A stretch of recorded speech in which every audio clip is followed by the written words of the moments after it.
మొదటగా జై స్వరాజ్య టీవీకి ధన్యవాదాలు తెలియజేస్తున్నాయి. నా పేరు గణేష్. నేను డెమోక్రటిక్ స్టూడెంట్స్ అసోసియేషన్ స్టేట్ కో కన్వీనర్ని.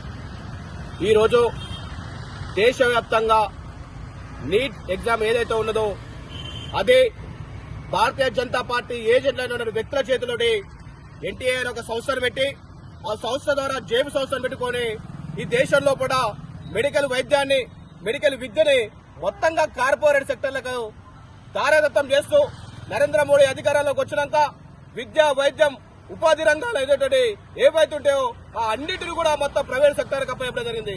కార్పొరేట్ సెక్టర్లకు అనిల్ అంబానీ, ముఖేష్ అంబానీ లాంటి అప్పచెప్పడం జరిగింది. ఈ దేశంలో కూడా కోటా రాజస్థాన్ సంబంధించిన బ్రాంచ్లు ఏవైతే ఉన్నాయో అది regionals, Shri Chaitanya, Narayana, all force, అదేవిధంగా వైబ్రాంట్ చాలా బ్రాంచ్లు ఏదైతే ఉన్నాయో నీట్ ఎగ్జామ్ ని ముందే 30 లక్షలకు అమ్ముకోవడం అంటే ఈ దేశ భవిష్యత్తుని 30 లక్షలతో కొలమానం చేయడమా? కాబట్టి ఈ దేశంలో కూడా ఒక వైద్య విద్య చదవాలనుకున్న విద్యార్థులకి వైద్యం అందించే పరిస్థితుల్లో ఉచితంగా ప్రభుత్వం అందించే పరిస్థితులు లేదు. తల్లిదండ్రులారా, మీరందరూ కూడా ఈ దేశంలో కూడా కామర్స్ స్కూల్ విద్యా విధానం అమల్లో ఉండాలి. కామర్స్ స్కూల్ విద్యా విధానం అంటే గవర్నమెంట్ లో కూడా నీటు, ఐఐటి, జేఈ ఎగ్జామ్స్ కి ప్రిపరేషన్ ఇవ్వాలి. అదేవిధంగా ఈ ఎగ్జామ్లతో పాటు ప్రభుత్వం ఏదైతే ఉన్నదో ఈ ప్రభుత్వం నీట్ ఎగ్జామ్ అయితే ఏదైతే కండక్ట్ చేసిందో దానికి బాధ్యతగా ఈ దేశానికి ప్రధానమంత్రి అయినటువంటి నరేంద్ర మోడీ రాజీనామా చేయాలి. ఎందుకు రాజీనామా చేయాలంటే అది 28 లక్షల మందికి సంబంధించిన ఉద్యోగాలకి, వాళ్ళ జీవితానికి సంబంధించిన ఫలితాలు. దేశంలో కూడా ఎన్నికలైతే ఎంత ప్రాముఖ్యతతో నిర్వహించుకొని ఇది మీరు ఒక మెంబర్ ఆఫ్ పార్లమెంట్ సభ్యుడిగా ప్రమాణ స్వీకారం చేశారు.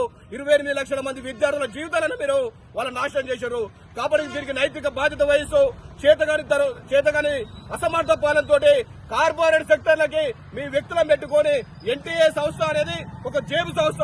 దాని ద్వారా దానికి ఎవరైతే చైర్మన్ ఉంటాడో అతను కోట రాజస్థాన్ లాంటి ఒక బ్రాంచ్లతోటి ఒక పేపర్ కి 30 లక్షలకి 40 లక్షలకు అమ్ముకొని ఎగ్జామ్ కండక్ట్ చేయడం అంటే 28 లక్షల మంది కుటుంబాల జీవితాలని, దాని మీద ఆధారపడిన వాళ్ళ తల్లిదండ్రుల జీవితాలని దారదత్తం చేసిండు. మళ్ళీ మేము ఎన్టీఏ పేపరు పిహెచ్కి సంబంధించిన, జేఆర్ఎఫ్ కి సంబంధించిన పేపర్ ఏదైతే ఉందో అది లీకేజ్ అయింది తప్పిదం అనుకుంటే దీనికి తప్పిదమైన బాధ్యత పైన సుప్రీంకోర్టు చీఫ్ జస్టిస్ లేదా సుప్రీంకోర్టు జడ్జిల ద్వారా లేదా హైకోర్టు రిటైర్డ్ జడ్జిల ద్వారా న్యాయ విద్య జరిపించే దీనికి ఎవరికైతే బాధ్యులు ఉంటారో వాళ్ళని కఠినంగా శిక్షించాలని చెప్పేసి డెమోక్రటిక్ స్టూడెంట్స్ అసోసియేషన్ గా మేము డిమాండ్ చేస్తా ఉన్నాం.